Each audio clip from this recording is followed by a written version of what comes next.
everyone, it's Lindsay from My Crafty Plans. Welcome back to my channel. I'm super excited. So today I have something a little bit different for you. Today I'm going to be sharing all of my digital planning tools that I use in my life to help keep everything organized, from content planning to like last minute on the go scheduling to my Google Calendar. I'm going to be sharing all of the tools that I use in real life to help keep me organized that go in conjunction with my paper planner. So first of all, I just want to say I am full on a paper planner through and through. I always have been since I was a kid. Before I found the decorative planner community, I always had a paper planner. It's been a part of my life, honestly, since I think the 4th grade. I am just very much a paper planner person. But that being said, we live in a modern world. I'm on the go sometimes. I don't bring my planner with me, but I do always have my phone with me. And it's been really important to incorporate some digital tools in my life. One, because I always have my phone with me and sometimes it's not convenient to have to stop, run upstairs and write something down. But 2, I also share my life with a family of other people, including another adult, my husband, who doesn't use a paper planner whatsoever. And sometimes we have to co-schedule things and all that kind of stuff. So there are some tools that make it work for us as a family and for me as an individual. All of these apps that I'm going to be showing you are completely free, which is a number one wonderful element about this. I don't pay anything for any of these apps. Some of them do have like subscription upgraded versions, but I use only the free versions of all of them. So the 4 apps that I use for digital planning that I'm going to quickly go through today are: 1, Google Calendar, which is my main scheduling tool. That really heavily influences these monthly calendars. It's how I keep track of things longer term.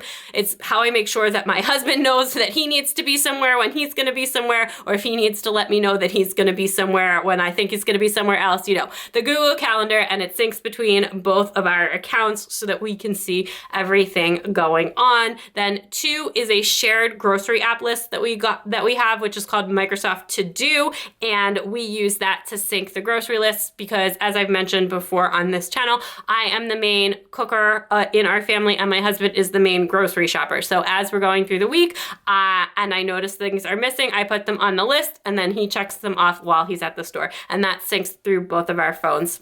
The third one that I'm going to show is called Mint.com, and it is a financial tracking and budgeting tool. I have used this since 2009, I think. I am a huge fan of this tool. It's really a really fantastic website. It is completely free, and my husband and I use this to track all of our finances. We're not really budgeters. We have like a general idea of what we spend, but we live well within our means, so we don't need to like budget every line item. This is a tool that you could use to do that, but this is overall how we track our spending, how we track major expenses, how we look at our income versus spending over time, and all of that good stuff. So I'm going to give you a little preview tour of Mint.com as well. Again, if you are looking for a digital financial tracker, I honestly cannot speak highly enough about this. I have used this tool for more than 10 years and just really, really love it. It's a fantastic website.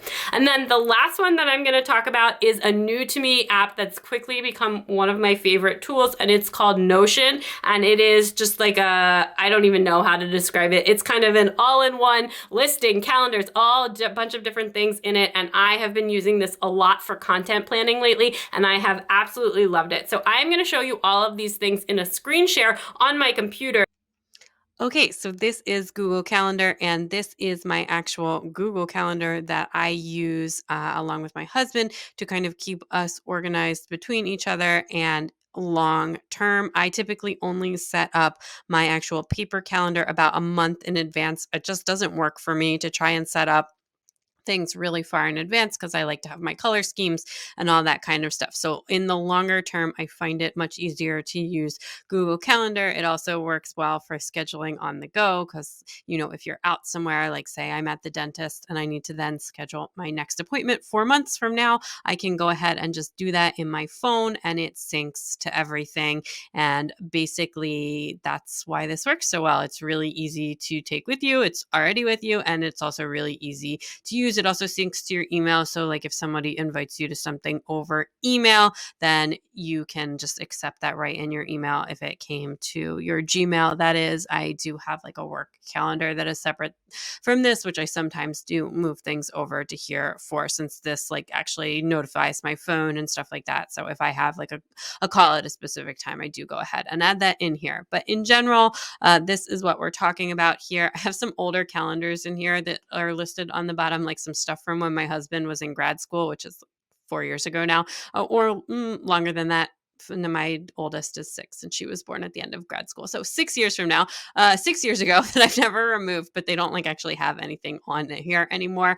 But that's like what I think this was. And there's somewhere in here that says school and stuff like that. But anyway, you can also download calendars from the internet here. I have 2 US holidays and the Jewish holidays, since those are typically holidays that we celebrate. You can also just click subscribe to a calendar there, and then you can look for new calendars like these ones. I think this is for things from your friends or other things like that. So like my husband subscribes to and has access to some of these calendars, and some of them I just control and he can see, and some of them I don't share with him, so that so that his own calendar, it doesn't look so busy, and his is integrated with his work calendar, and I don't need to see all of his work meetings, but we have things that we kind of look at between the both of us. You can also add other calendars of interest, and this is where you can get the holidays from. So you can like look for regional holidays and all different kinds of things. I'm sure you can find this stuff in here for like all of those silly holidays and things like that. But I'm not trying to crowd this calendar. I'm trying to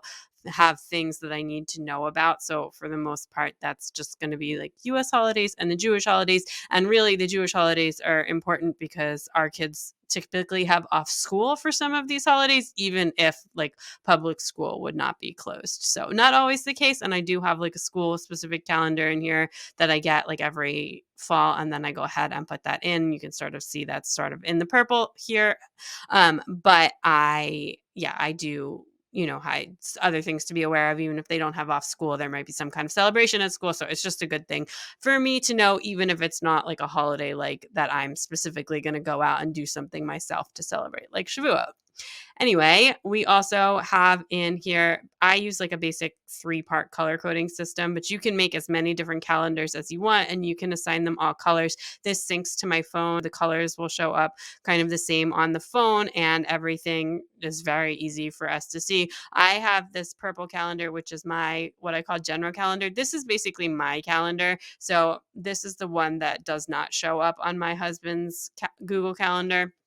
So I have things like this, my day-to-day appointments, other things that I want to know. I am generally speaking the one that keeps track of the school calendar and all things like that. So that is what those are. If I want to make a new appointment, I can just like click, and then you can type it in, and it, as a default, it goes with the whole day thing, but you can go ahead and add in a time, and then you can also sync it to Google Maps, and then just by typing in or searching a location. So like if I was making a haircut, I could type in the name of the hair salon that I'm going to and go ahead and put that in, and then it saves with that. And then the other really amazing thing about having that in here is that will show up on your phone as well, and will kind of syncs to your Google Maps if you're logged in to everything like via your email account. And then when I go like to get in the car and it's a little bit before my haircut and I open up my Maps app, it will pretty much just show up at the top there to just go ahead and plug that in. And then I can use that to sync with my GPS in my car,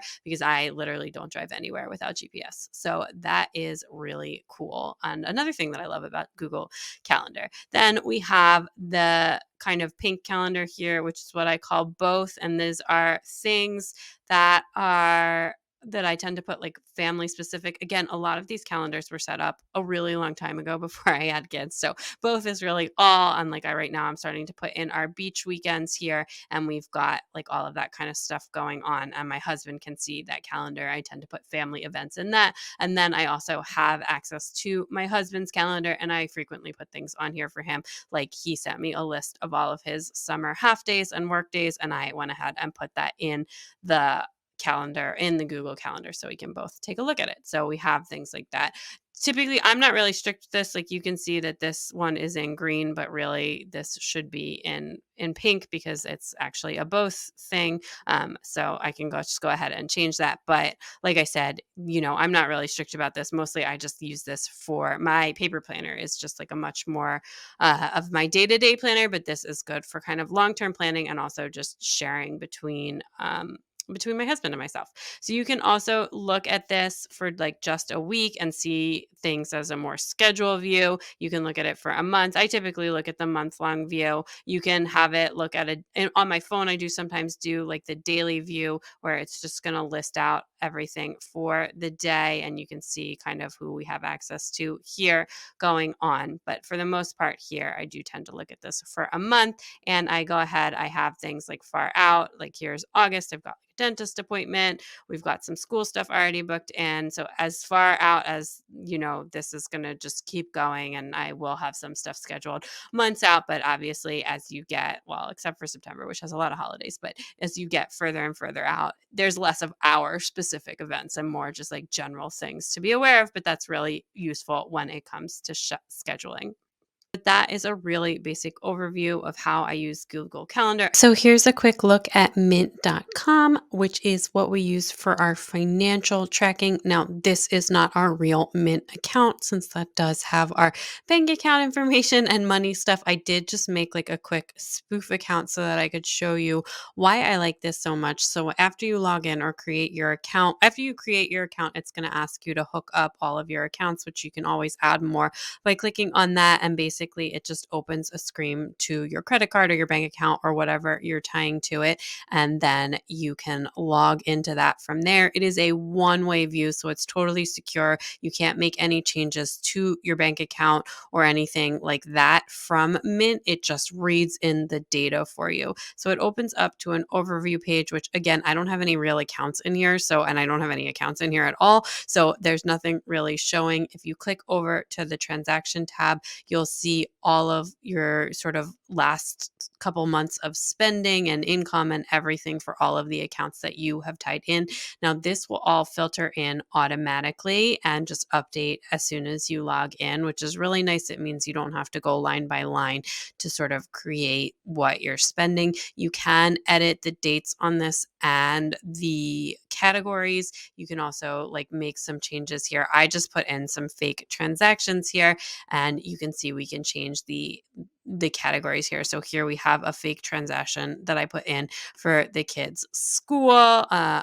This is $1,000 a month for a kid's school. It would be great. We have 3 kids in preschool, so it's definitely more than that. But you can go down here. You can call this babysitter and daycare, or if you don't like the name of a category, you can add your own, and I can change it to be preschool instead, and then save that.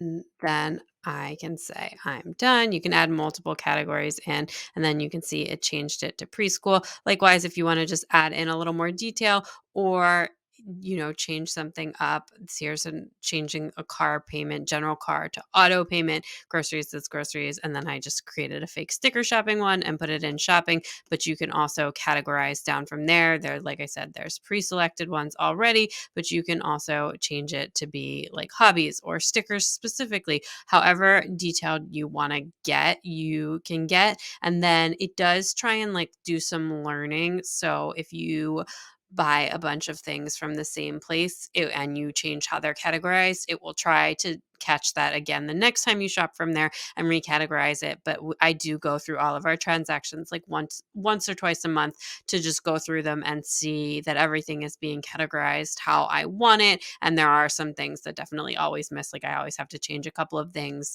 that show up as shopping that are restaurants or, just random other small changes like that, but not a big deal at all. And that's a good way to just kind of go through your expenses anyways. And then you can also put like investment accounts in here, everything kind of like that. And then, so the transactions is one of the main things that I use. The other 2 main things that I use in here are the budget. I've mentioned this before, but we don't do like a very specific formal budget, but we do have just this general outline kind of thing that like I said, I'm not tracking this every day or looking into this. We live well within our means. So that's just not necessary for us with where we're at in our life. But it's good to be able to see how things are over time. And we have like general categories in here, like, our mortgage payment's always the same. Our school bill is always the same for the year, every month. And just things like that where we can just kind of put them in at what they are, and that way we just have a general picture of what's going on. It's really, really easy to create like new categories.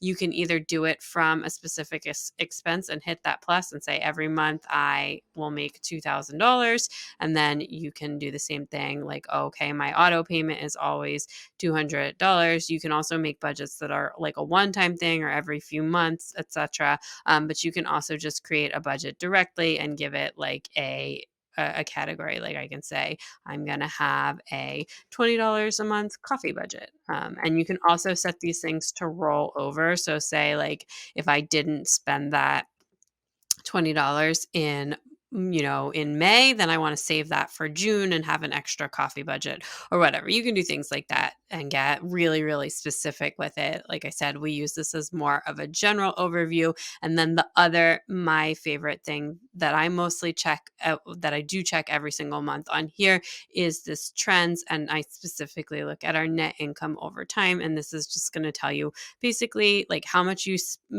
money you made for the month, how much your expenses were for the month, and a total net. And then I just like to keep an eye on this. And I have a separate spreadsheet that I use to just track these specific 3 numbers every month. I do work freelance, and my husband is a salaried job. So his income is very steady, but my income varies very wildly from month to month. So it is just a good thing to kind of keep an eye on things and just see what the net is. When we tend to think more long term or over the course of a year. So we are able to adjust, or not even have to adjust. We can absorb the swings in my income, is what I would say, as part of like our normal fluctuations. But it's just always good to keep an eye on, especially if we have some big expenditures coming up, or if we had recently a really big expenditure. Just good to know where you're at over the course of the year. And this will usually show your last 3 months. Again, I just have like a couple of fake transactions in here, so it's not really working, but you can see that like that. And then it also helps, like if you think something is wrong,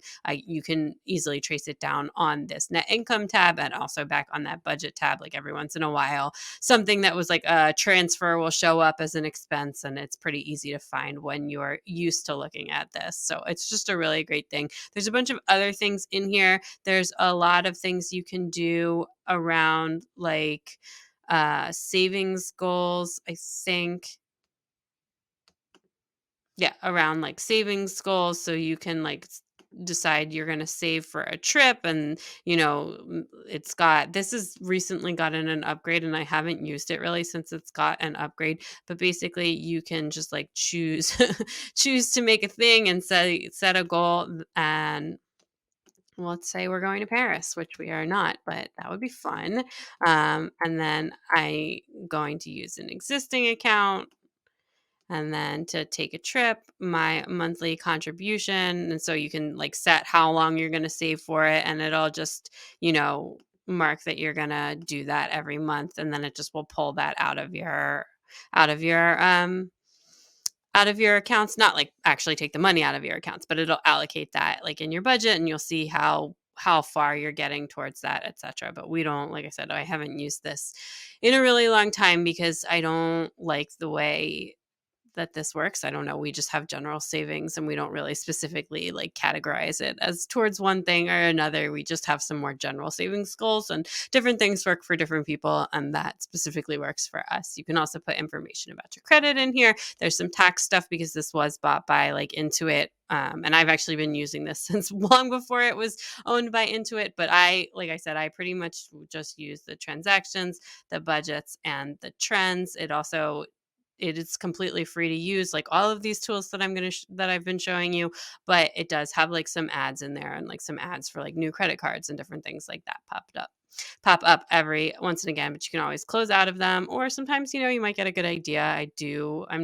I'm not opposed to targeted advertising. If I'm looking at something and something might be of interest to me, then that's fine. But anyway, that's just like a really quick overview of what Mint looks like. Okay, so this is just a really quick look at the Microsoft To-Do List app. This was previously called something else, and it was purchased by Microsoft, and we were just migrated over when it happened. I actually don't remember what it was originally called, but this is what we use for grocery shopping. It works really well for us because it just really easily syncs between my phone and my husband's phone. And I know that there are ways to do that on Notion, but this is just very well formatted for the groceries, and both of us are already using it. So for right now, even though I've moved everything else over to Notion, I did used to use this for other random listing, and for that kind of stuff I'm using Notion. So like I have not touched any of the other stuff on here really in any time recently, but for the sake of the grocery list, it's just going to stay here for now. My husband's already really used to this and all that kind of stuff. And I've mentioned this before on my channel, but if you are new here, I do almost all of our cooking and like meal prep and making lunches for the kids for school and all of that kind of stuff. But my husband actually does almost all of our grocery shopping. So it's really important for us that we have a grocery list that syncs between our phones, because typically what happens is as I'm cooking throughout the week, if I notice something is running low or there's something that we don't have that I want, I will go ahead and add that to the grocery list in real time. And that way, once my husband goes to the grocery store, he has a list of the things that we're missing. He typically just does pick out like the vegetables based on what looks fresh. If I have something specific in mind, I will go ahead and put that in. But like for the most part, like the kind of stuff we buy every week doesn't need to go in here. But right now I was baking yesterday and I noticed we were out of chocolate chips. So I went ahead and put that on the list, and he would not know that otherwise. So likewise, we have you could just anything you type on here, and then if you just hit enter, or you can click add. I've actually never used this on the computer. I just opened it up for the sakes of this video. I always use this on my phone. But it works pretty much the same way there. And if I hit enter, it'll go here, and it also goes over to my husband's phone, and it will also send him a notification that I'm adding things to the grocery list. So it's pretty easy to go ahead and use. Or like things like eggs and milk, I don't put on the list. But if I know I'm planning to make something with eggs and I'm going to need more than the usual amount, then something like that I would add to the list, if that makes sense. You can put other lists on here. Anytime you want to make a new list, you can just go over here and type it in, and then again, you just hit enter, and it creates it to a new list. And then if you want to share that list with someone else, you just click the share button, and it creates a link, and then you can just email them that link. And after they accept it, it becomes a shared list, and you can see that this list was actually made by my husband, and then I am also an owner or a sharer of it, and anyone who is on the list can add to it or check things off of it, etc. So it works super, super well. It's a very simple app for grocery listing. And like I said, it just syncs everything between my phone and my husband's phone so that we have a functional digital grocery list. And that is everything for the to-do list app. So this is Notion, and this is actually my second time recording this, because since I recorded the first one, I discovered a bunch of new features on this. So I wanted to just share it. I've been using this for a couple months now. I am by no means an expert. I first heard about this from Plans with Lore and her Go Wild University course, and I just thought it seemed really interesting and like something that could really help me, and it's been amazing. I absolutely love this app. I use the free version, so like all of the other apps I'm sharing, this is completely free, and I do mostly use this on my phone, but I have been starting to use it on my computer as well from time to time. So the first thing, it comes with some preloaded stuff. I don't use any of it, including this quick note, which you can see that one is pinned at the top, but I don't use that. What I do use in here is I have my memory notes tracker, which I keep this. This is what I use for filming Memory Plan with Me. It is just basically a running diary of my week. And then every week at the start of the week on Monday morning, I use this blank one, which is just set up like this, anything for the sidebar, and then sections for each day of the week. And I basically just take notes on what's going on, and then that blank blank, I just put the date in there. So it is currently the week of 6/13, and here we are. I have actually, it's Thursday now, but I need to go back and write down the things from Wednesday. We had a really busy day yesterday, really fun party day, but anyway, I haven't done that yet. I usually try and do it every night before I go to bed, but sometimes I end up doing a couple days at a time, but I want to do it while it's still fresh in my mind before I forget things. And this is, again, just where I put down everything that I could possibly mark in my memory planner, and then I sort of cut things back from there. On a blank one, I will just show you. This app is really easy to use. A lot of this stuff I've set up on my phone and not here, but it's just really great. So you can just add in this with this plus section and then change it to be like a page, a to-do list, a different headers. These are heading 3s. You can make a bulleted list here so that you could do that. And then when you can just type in whatever you want. A to-do list makes like a checkbox one. And then when you go to the next one, it makes like another box there and stuff. So it's just like a really cool, easy thing. This one I just kind of keep as like running text underneath the categories. And again, I already have this preset up. So every week when I get to the new week, I actually just make a copy of this one here by clicking duplicate. And then, so I'm not setting this up brand new every week or anything like that. And then again, here are the weeks that I have not planned in my memory planner yet and the current week. And then this was last week. So I will move this last week down to the backlog because again, I haven't planned with it. I'm getting a little bit behind in my memory planner, but that's okay. So most of the other things I use here are around content creation. But before we jump into some of that stuff or content creation tracking, I do have one more general life admin thing that I use here, which is my pending list every afternoon. Or if I'm just on the go and I think of something that needs to be done or some like urgent email comes in that I can't handle right now, I add that into my pending list before I move it over to my main functional planner. And that's just been really helpful. And then I can kind of check in with both. And then I also feel like I always have a piece of my planners with me, even if I'm out and about, all that good stuff, just like the Google Calendar. I just find it really helpful sometimes to just be able to do something on my phone. So we've got our afternoon check-in here. And this is actually from yesterday. I haven't done my one for today yet, but this is all things that are done except for the upload, which I will handle later. And then this was other things that I needed to do. And look, here is one that I'm actually doing. So that is good. So that is kind of just what I do. Sometimes I have category ones, like this was from a party that we just had, some longer term ones, some other notes. I also keep notes on my goals in here. This is just sort of my big catch-all page for all of the things going on in my life. And again, it's been really, really useful. Some of this is just written sections or little bulleted sections, and some of these are the check boxes. And again, you can just add in anything you want. You can add in bullets and tables and all that different kind of stuff. So it's really, really cool. Then, like I said, the rest of this stuff is mostly around content creation. So first things, I do just have like a list of hashtags. This is on my phone, and I can use this to copy over and paste it into Instagram so that I can do my hashtagging a little bit quicker for all of my posts. So that's just my really simple one. Then the next thing I have here, which this is new since the first time I filmed this, and I absolutely love it, is I have this YouTube one. Before I had just like a bunch of different stuff that I had been playing with here. I do keep like track of questions if I am using questions on for voiceovers here and just like random place to jot down video ideas and different things like that. But then the main new thing that I've added to this that's been really, really awesome is this content calendar. It took me a while to figure out how to set this up, but basically I have been putting in all of my videos and my reels, and you can see it here as a calendar. This is the page that I've been using on the website. On the phone, I'll show you the view that I prefer for on the phone. But so this has all of my videos, and then if you click into them, you can see that they're like categorized as filmed, idea.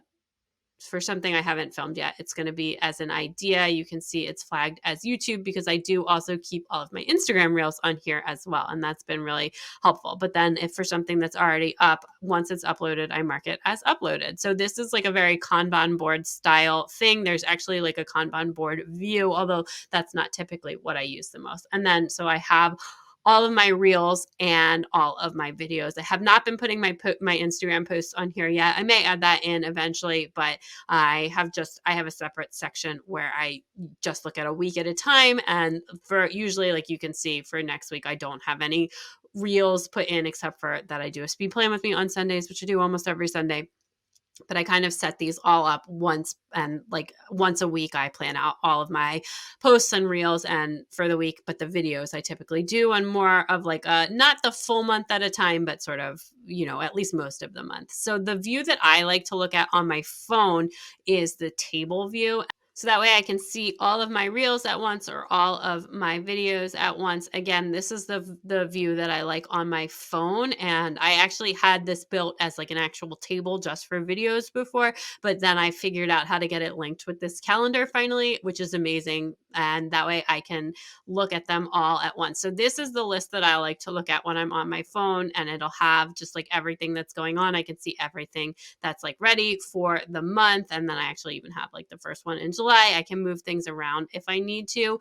But then when you click back over onto the calendar, it like organizes them by date. And this is how I think about my videos for the month. This starts in my paper planner, and I put them in my paper planner, like what dates I'm planning to have videos. And then here I can then come up with the ideas or leave them as blanks. So if you create a new one here, so if I just put in a new video here, if you just hit that plus and it says do an item, and you can just say idea, and then you can put the status as an idea, and those are my statuses, and then the type as a YouTube video. And then when you click out of it, it'll be on the calendar. But then also when you go back over to the table, it's going to add it back over to your table. So that's really cool. And then, oh, I have been putting these little icons next to them too. So I can go back and do that for that one. And then I'll just, you know, if I was going to use that. So I liked to be able to see which ones were the videos and which ones were the reels easily on my calendar.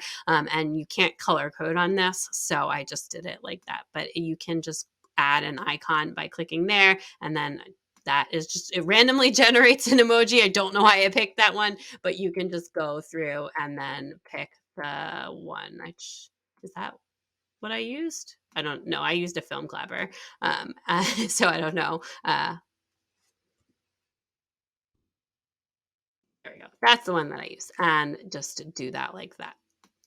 That's also how I got all of the icons on these, or for the ones that I've done, which besides this content calendar is the last thing left that I use on here is this posts one. And this is how I track my content just in the week. And then I'll transfer like the names of the reels or the reel information over to the calendar, but I make it here for the week. And I will actually put like I've been trying to do one picture post and one reel every day on Instagram. So I'll put in my videos and then plan my content kind of around that. So it's Thursday, my reel and video have already gone up, but I do still need to do my Instagram post. So once I do that, I will just check it off by clicking on it. You can uncheck it, and that's really great. And then every week on Sunday or Monday, I go ahead and refresh this for the week and just like delete out the last week. So this one, I just delete out and start over, but it's already saved on my calendar, so I don't need to, you know, keep messing with that.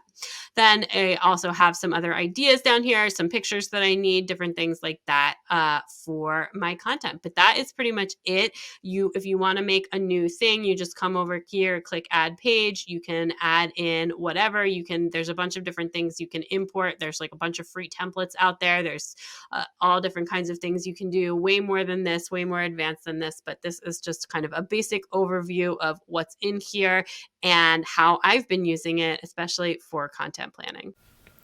Okay, that is everything all finished up. I am back with my paper planner now. I hope you enjoyed getting to see some of the digital tools that I used. If you use any digital planning tools, let me know which ones you use in the comments below. Like this video if you like this video. Don't forget to subscribe and check me out on Instagram at mycraftyplans to keep up with everything going on in all my planners. Bye!